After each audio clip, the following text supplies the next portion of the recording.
maybe these new powers aren't all that bad. See, hacks can be good. It depends what you use them for, right? Yeah. Exactly. And don't matter what you look like. You use them if you're beautiful or if you're less than beautiful. Doesn't matter, does it? I pull out my pocket mirror and look at myself. You've currently still got your disguise self up. Okay. Just but checking. Debbie sort of gives a side eye to Ronson. Assuming that Ronson has, remembered this ongoing plot that we set up, but everyone knows that he hasn't really.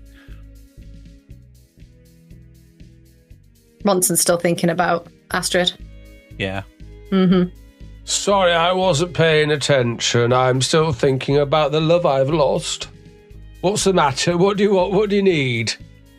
We were just talking about the ongoing story arc about how you've been mean to Tok because she doesn't look beautiful anymore, and how you might start realizing that that doesn't really matter, and that she can, her new powers could be good, and that she's still the same person. But you've forgotten about that, so it's fun. Piss off, you little child. Don't tell her to piss off. You piss off. Creep.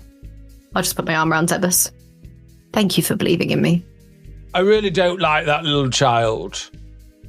They're like the annoying little child you get in films who nobody fucking likes. And they always get you into trouble. Like that little twat in the Planet of the Apes remake. Do you remember him?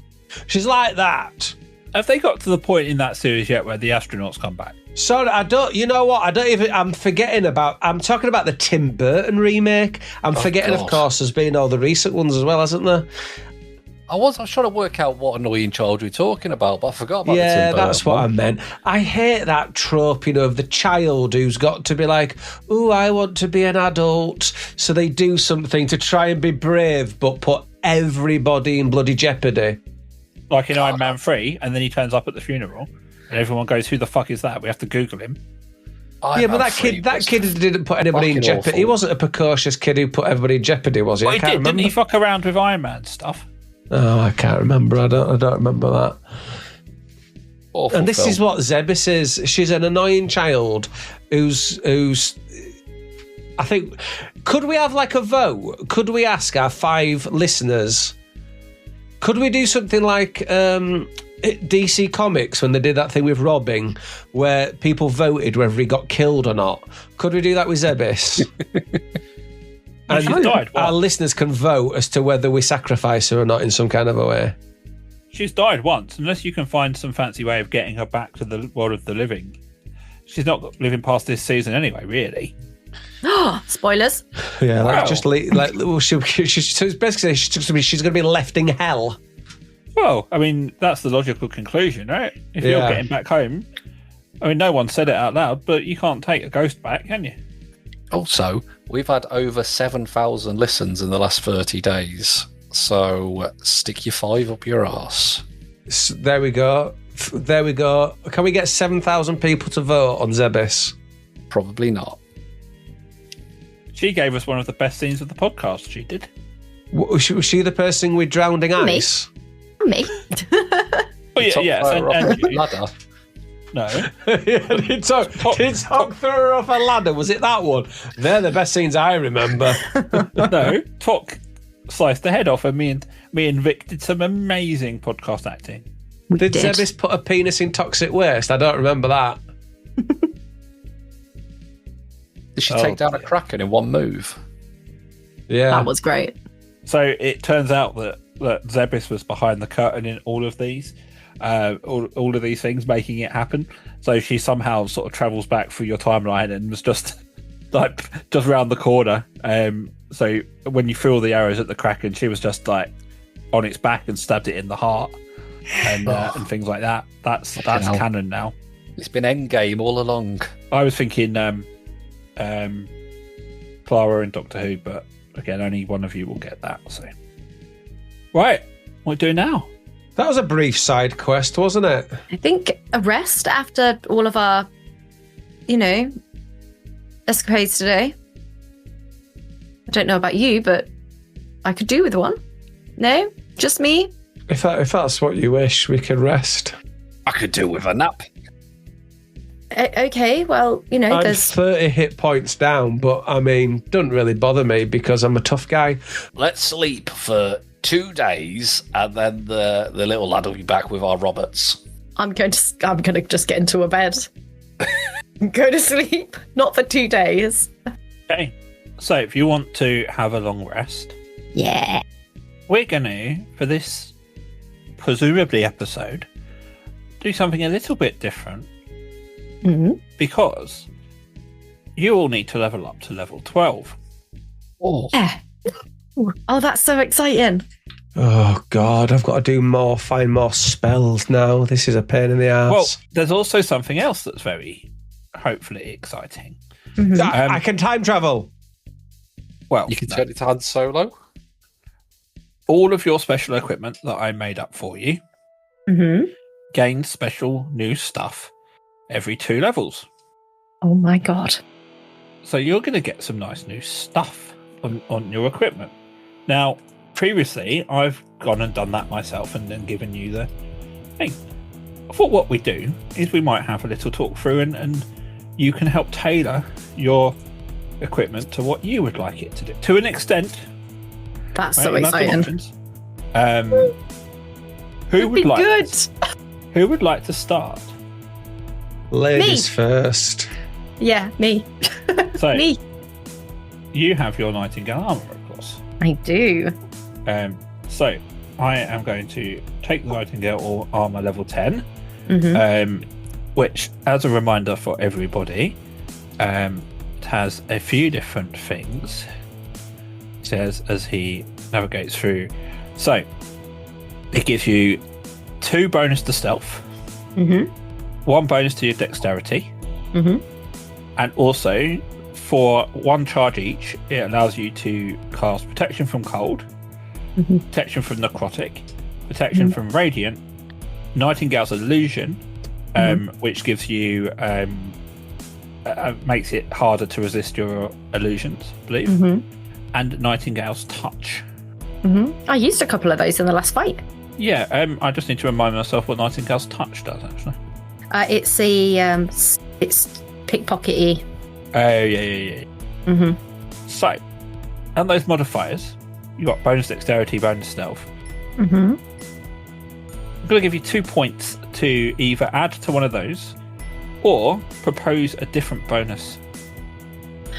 Ooh. Now, Tok, because she's becoming a hag, I think that's going to make her a little bit tougher, a little bit stronger. So I think that I would like to see if I could put those into strength. A +2 to strength. Okay, so you want to add bonus to your strength. Yeah, I think that kind of works with what she's doing. Okay, scrolly. Strength score. That is going to add to that. So excited. This is like Christmas. And create a copy of it. I mean, this is great podcasting. So if anyone talking about this armor, I didn't really use it a lot, and I've started to try and use it a little bit more. Like, I didn't realise I could use the Nightingale's aura to use a bonus action to spend a point of bardic inspiration to heal my allies at will. So basically, as a bonus action, I could heal allies rather than using just bardic inspiration. And I don't think it really clicked with me that that's how it worked for a while. But I really like that about the armor. Then, in terms of an additional spell, is there anything you would like it to do in particular? Either an existing spell that you'd like to be able to spend a charge for, or anything new you might want it to do? So when I spend the charge, I have to spend an action to spend a charge. Is that correct? It's basically an action to do the spell, but it uses a charge rather than a spell slot. Okay. Maybe something as a protection thing, or again, something aura-y.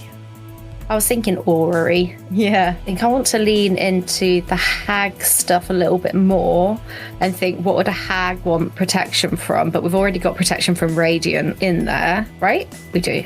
Yes. I was thinking of leaning into rogue then, like a dodge or something like that, but that's not really a spell. But we can also, it's not unheard of for us to create a feat to add to this as well. That's something we could do. I was thinking because Top likes to run and dart around a little bit because just the way that her spells are arranged. Yeah, is it possible to add like a dodge to it? So I have like in a day I can use like 2 charges in a fight and I can dodge something. But I know that's a rogue trait, but is that something? So I only get 1. Is that something that already exists, you know? Because if it is, we can just add that. It's something in rogues. I can't quite remember what it is in rogues. But okay.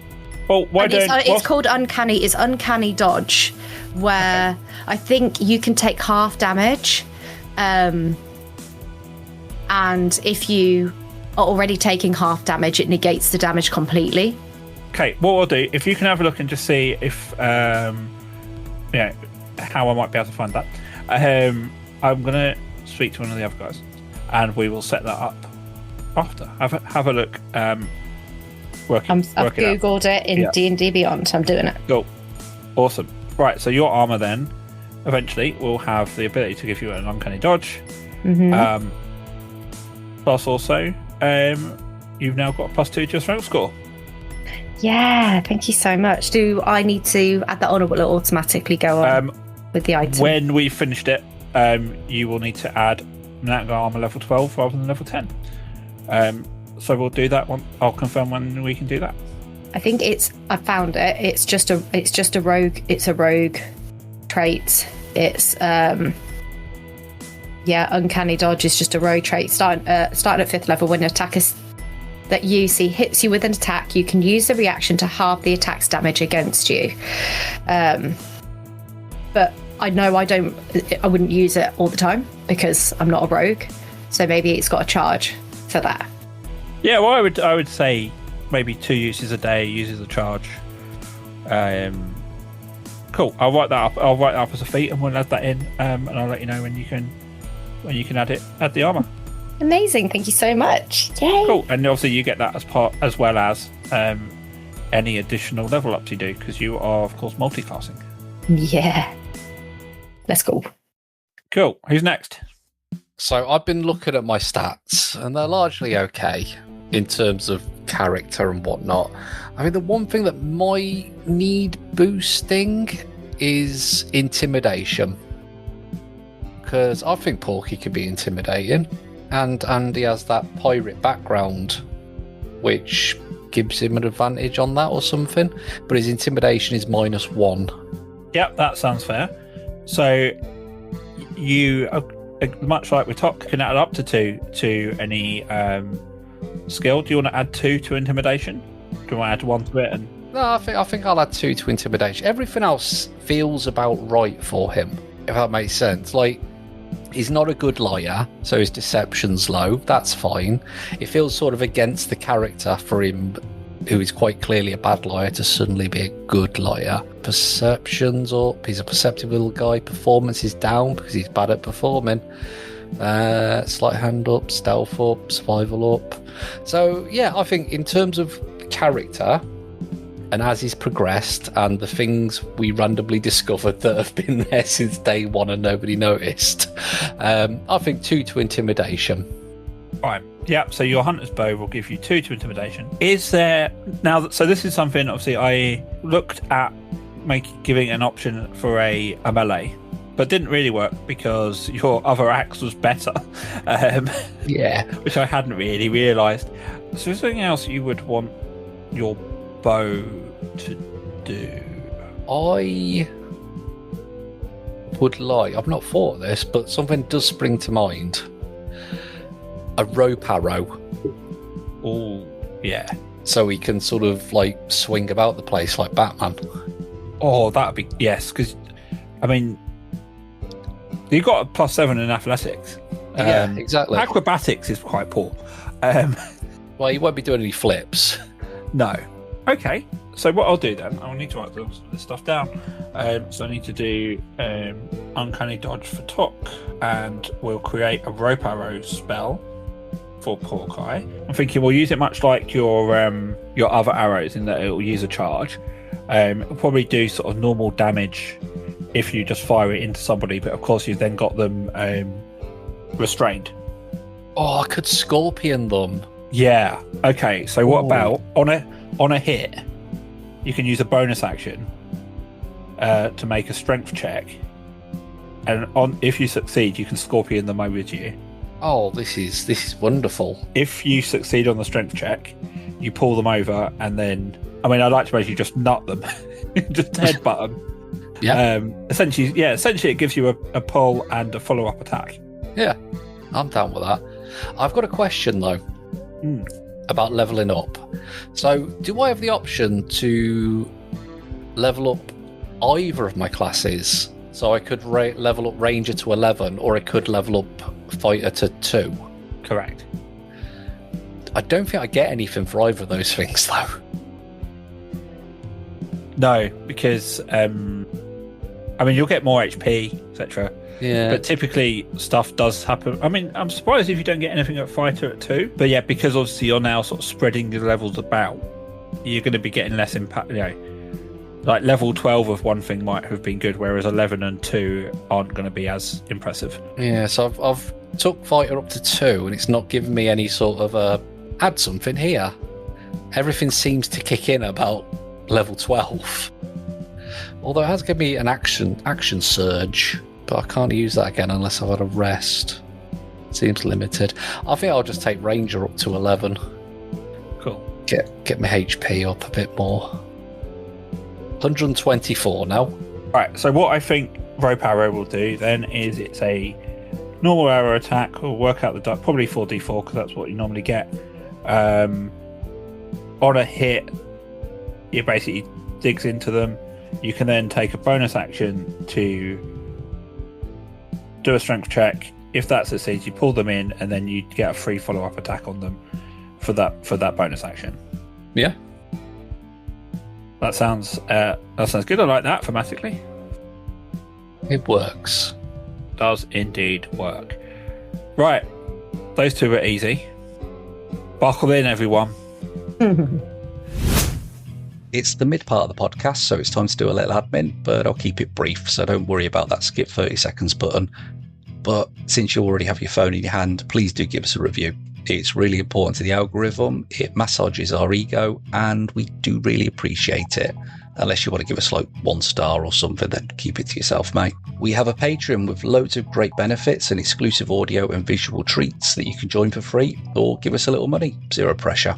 We're on Blue Sky, Instagram and Threads, but not on Twitter though. Fuck Twitter. We have a nice little Discord where people come and chat shit about the podcast and whatever they like. It's very moderated and very wholesome, so you won't have to deal with any twats, and you are very welcome to join.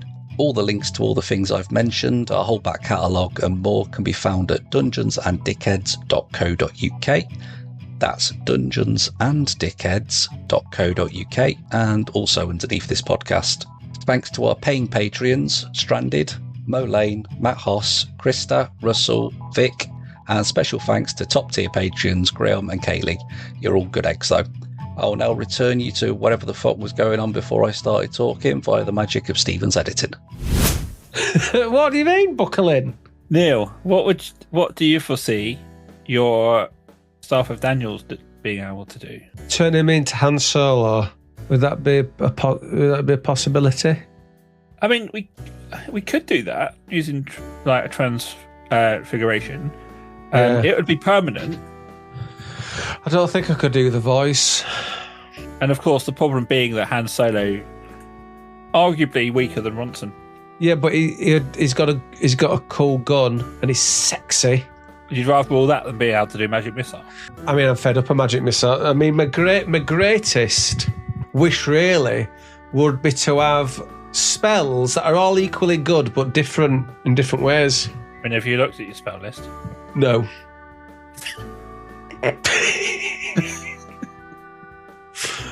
No. So what? Are you just giving me free rein? Are you telling me I can do anything I want? I'm saying we can have a sensible conversation, which I know is ambitious and naive of me. I'm going to struggle with it, Dave. But like you say, like you've got Fireball, right? which is Yeah. 8d6. Yeah, I've got slightly better spells You've got now. Tidal Wave, which is in all honesty. 4d8. Yeah, I That's have got pretty slightly better ones recently, if I'm honest. I've got Summon Dragon. I can conjure up a Spirit Dog. You've got Freezing Spear, it does 10d6. Ooh, Oh, God. You've never used Yeah, that. Freezing Spear. Yeah, I've got that. Yeah. Can only use them once, so that's the problem. So, I save that. This is why, Dave, and let me give you a tip on what you could do with your DMing. When we meet a bad guy, you could say, just to let you know, this is a really strong bad guy, so use a strong spell. Because what I often do is I go, oh, I won't use my really cool spells on these. They might not be tough. So if you could give us a hint. Well, why don't we make that a feat for your staff then? So you could use... I like it, Dave. You could have some good... Yeah, so I want that power. I can immediately tell how strong they are, how many hit points they have. So you'll have a bonus action. So you'll use a charge. No, in fact, it's not a bonus action. It's going to be a reaction. So at the start of combat, you can use a charge of your Staff of Daniels to roll an insight check. Yes. And based on your result, you can see their health and any weaknesses and resistances. If you rolled a 20, you'd get all three of those. Yes. If you rolled and then it'll, if you roll a 10, you'll only get one. If you roll 15, you get two of them. And how are you going to decide which ones I get? Will it be the same each time? Well, I might give you the choice. Yes. Okay. So if you rolled a 10, I go, right, well, what do you want insight into? And you would say health, weaknesses, or resistances. Okay, fair enough. I like this negotiation, David. I mean, I feel like you're this. all mature enough, experienced enough now to have some input into your... No, I can't say it. No. So yeah, I'll have that, please. I'll take that. Yeah, we'll do that. Okay, so in terms of then any additional bonuses, much like the other two, we've basically got two points that you can add into. It could be one of your attributes. Could I have a spell that gives the opponent a really itchy asshole? Well, we've done your spell. You're now at... Oh, that's it, is it? You're now at, getting points to buff yourself. It's really irritating that they've got to itch it a lot. Like rub it up against the back of a tree. No, I mean, I'm afraid you I've used it. spent your spell on insight. So yes, what would you like to get stronger? In my skills or abilities? So like, it could be strength, etc., or one of your particular skills. Well, there's not much point in being stronger in strength, is there? I mean, I just stand at the back and shoot magic missiles at people. I don't feel... Can I raise my armor class? Yeah. Yeah. Could give you a +2 to armor class, or +1 to armor class and +1 to something else. Although, again, that's kind of pointless because you're never going to kill me. Because then... We've had this discussion, haven't we? I mean... We can't die, really. There's no peril. There's no real peril to the podcast. We can't die. Don't let everyone know. Our 7,000 listeners would be furious if Ronson died. It might just be like one really big fan. Yeah, it could be. Hang on, so I could have added 2 to my armor class? Yeah, if you wanted to. Oh, can I go back and change my answer to make my armor class 18? Because of where you're at, I'm going to give you one on each. So we'll keep one on intimidation and one on armor class. Okay, that seems fair. Yeah. Sorry, Neil. I saw an opportunity. I had to take it. Can I you know what would be good? It would be good if I could take points off other things and distribute them. Because, I mean, when do we ever use religion? I would be happy taking my 2 points off religion. I've got no points. I've got no problems at all with losing my religion. Next week, the gang visit a church. Yeah, well, this is it. With I mean, Michael Stipe. again, Dave, here's a little tip for you. Here's a little tip from me on your DMing.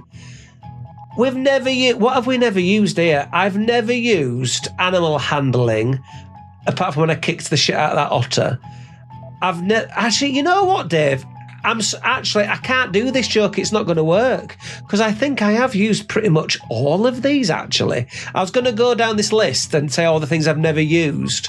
I've never used religion. I don't think I've ever used medicine.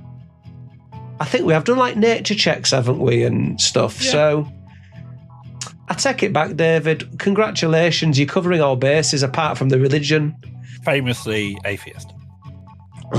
I think, you know what? I'm not really bothered about. The thing is, look, here's the thing as well. I don't give a shit. Yeah. Well, no. Partly the thing is, look, if I went, hey, let's have an extra point on my intimidation, I might never use it. I might not use it. So what's the point? If anything, I tell you what. Okay, I'll do this. We quite often do an investigation check. So I wouldn't mind an extra point on my investigation. Okay. Why not? Because we get a lot of use out of that. And then I might as well throw another point maybe on dexterity or armour class. Because quite often you throw that frigging dexterity in there, don't you? When I go, can I wrong David? And you go, can you do a dexterity check? You need a dexterity check for running, for sprinting. Yeah, go on, I'll throw it in dexterity. There's no point in just having one extra on armour, is there? So I'll take a point on dexterity, please, and I'll take a point on investigation. Cool, I'll do that now. You can prepare one additional spell. So you want me to do that live right now? You want me to go through every single one and read it? No, not really. I just want you to do it now. Like, you don't have to. We're probably going to end soon. Like, we're not going to be here forever. Prestidigitation. What does this do? The spell is a minor magical trick that novice spellcasters use for practice. You create one of the following magical effects. You create a harmless sensory effect. Oh, that sounds shite. I don't want that. Have a look at programmed illusion. Programmed illusion. Well, I can. God, where's that? I can do that kind of shite already. Yeah, but this is basically you put on a theatre performance using illusions. Create an illusion of object, creature, or visible phenomenon. Imperceptible. It can be no longer a photo cube. When you trigger, when the trigger you specify occurs, the illusion springs into existence and performs in the manner you described. Essentially, you can make it do a script. You can make it do all sorts of things. Oh, I can't. That seems like a lot of that. Let me look at polymorph because it reminds me of Red Dwarf. You attempt to transform a creature that you can see within a range into a beast. The target must succeed on a wisdom save for fortune. Why would I want to turn a creature into a beast? Is a beast something that does my bidding? I don't think so. So why would I want to turn a creature into a beast? You did get rid of all of your healing spells. I just thought I'd mention that. Just for no reason. I'm not wasting my time on healing spells. I'm not wasting. I've got Talk. Talk can always heal me. There was one called Otto's Irresistible Dance. Private Sanctum. That's sorry. Private Sanctum. Oh, what does that do? You make an area. It's a cube. When you cast a spell, you decide what sort of security. Sound can't pass through the barrier. It appears dark, preventing vision. Sensors created a divination spell can't appear inside the protected area. See, this is the difficult thing is you go, well, that could be a cool spell, but am I ever going to use it? I don't know what Dave's got planned. Can you tell me what you've got planned and what would be a good spell for me?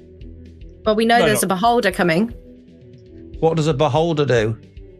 Stops your magic from working when you're in its vision. Oh, well, there we go. I can cast something where it won't be able to see me. Although I've got invisibility. Yeah, that happened last time, if you remember. And when you walked through the eyesight of the beholder, you became visible again. sound can't pass through, or I can do it so it's dark and foggy, so nobody can see me. Is that going to work? Surely. Whoa, yes, but stone shape. What does stone shape? Bloody hell! You can touch a stone object of medium size or smaller. So, for example, you could shape a large rock into a weapon, an idol, or a coffer, or make a small passage through a wall. Well, that's quite cool. But Dave, have you got any upcoming campaigns that involve walls?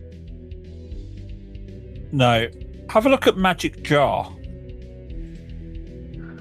The problem with this is they're not in alphabetical order. Well, they are, but they're then in level order. Yeah, well, this Magic Jar is a 6. Oh, yes, I can see it. There we go. Right, okay. Your body falls into a catatonic state as your soul leaves it and enters the container you used. So I put my soul in a jar. While your soul is in the container, you are aware of your surroundings as if you're in the container space. You can't move or take reactions. The only action you can take is to protect your soul up to 100 feet of the container. So I can just put myself in a container? What's the point of this? What? Read the last line. You can attempt to possess any humanoid within 100 feet. Oh, yeah, that'll be fun, possessing people.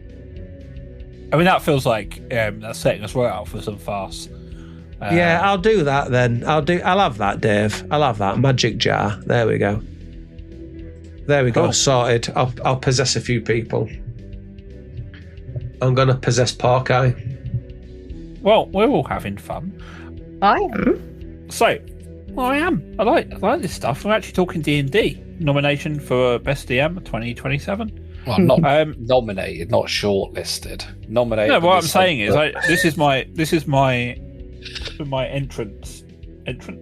No, what is it? This is my proof for 2027 that I am Best DM. So in a year's time, I would like this to be submitted for the record, please. Yeah, DMs, get off Dave's back, okay? Leave Dave alone. Dave's a good DM, all right? I mean, to be fair, I wouldn't mind if they were slagging me off because at least they'd be talking to me. Oh, you're still not allowed back in the DM WhatsApp group? No. I've seen all the graffiti on the walls. Dave's a shit DM. Dave don't know what he's doing. I mean, if DM Dave, more like a dumb Dave. If by walls you mean a Discord forum, then yes, that is true. Dave. Yes. Sorry, serious question about advanced mage armor. 15 plus its dex modifier. So is that only 17 or is that 18 because my Nightingale is a +1 and my dex is a +2? So have a look at your Nightingale armor because you're right, it does give you a. Is the +1 not taken into account on your? No, it's done it separately. Yeah, no, it is. So you only get a plus. You only get a plus. So the way it's moving the base up, so it's putting a point into the stat rather than the modifier on it, if that makes sense. So like the 15 underneath, it's moving that from 14 to 15. Yeah. Rather, and then it's not. But if you actually click onto that button, it shows +1 from the your base is 14. It's the base it's set to. So at this point it's looking at the total score. So your modifier doesn't change. Yeah. So advanced mage armor would be whatever it is +2. So it's only a +2. Okay, so that's still only a 17, which is still better than I am. I'm just trying to make myself so tough. For those listening along, advanced mage armor is also a homebrew. It's one of the very first things I homebrewed and gave to Bronson in his magic ring, which was again one of the first items we ever got. In other news, I just realised I could, in fact, learn a new spell. Now, because there was no option for that, telling me that during the level up, I can only assume that occurred during the last level up before today. No, it never appears. You just have to go and check it. Well, I don't think I checked it last time. So I think I could have had another spell for quite a while. But I've selected my spell. But I'm not going to tell anybody what it is. It will just magically happen. What magic? I'll just use it one day and everybody will be like, wow. I'll probably accuse you of cheating, but I'll try and remember that you've got a new spell. Well, you'll be able to see because I'll be reading it and everything. I mean, I'll probably just look on the character sheet. No, that's cheating. That's even more cheating. Yeah, but I'm a DM, I'm allowed. I suppose. Right. Still, I think we'll end it there then.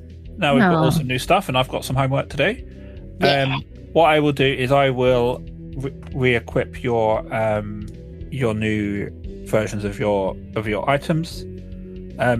If anyone does care, if in 2 years' time someone's listening to this and we're massive, these items are all available on D&D Beyond. You could use the staff of Daniels and pretend to be poor Daniels if you want to be.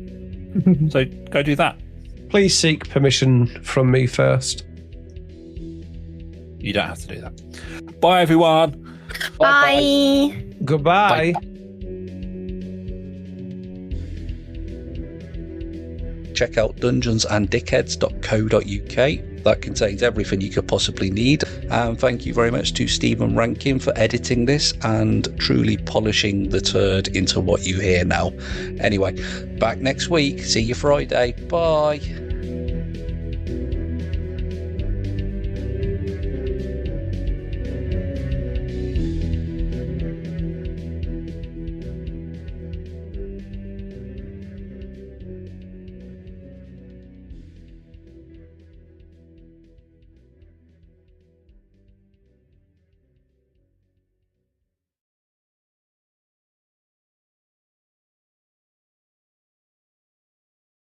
Hello everyone, Tok here.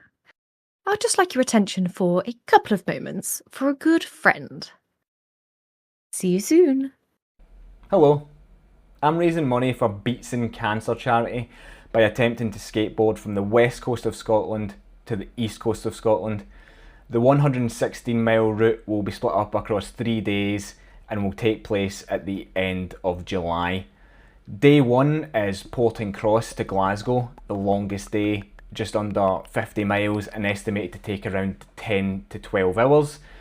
Day 2 is Glasgow to Falkirk, the shortest day at around 28.5 miles and estimated to take around 6 to 9 hours. Day 3 is Falkirk to Edinburgh, the final day, just over 38 miles and estimated to take around 7 to 11 hours. Some people may know that I've done a fair amount of fundraising over the past few years via DJ sets on Twitch, gaming on Twitch and other activities like hiking and cycling. I've raised over £10,000 for various charities including the NHS, human rights charities and cancer charities. This fundraising effort is particularly close to me as I'm doing it in memory of my mum who passed away late last year. Beats in Cancer charity I've helped my dad battle cancer and also helped my mum through the various stages she went through in her battle. Mum and Dad have been keen fundraisers for this charity over the years too, with them both completing a charity walk only a couple of weeks before my mum found out the cancer had spread terminally. If you would like to donate, click the link in my bio or scan the QR code that's been floating around this video. You can find more information on this fundraiser on my website, gboss.co.uk, also linked in my bio. If you'd like to support this cause in any other ways, please send me a DM or get in touch via contact details on my website. Again, linked in bio, gboss.co.uk. I'm planning on posting updates in the lead up to the event and also planning on making a longer YouTube video with footage from the event itself over the 3 days. We've currently raised £474 with the goal at £2,500, so if you can support, please do. I'd really appreciate it. Thanks for your time. Cheers.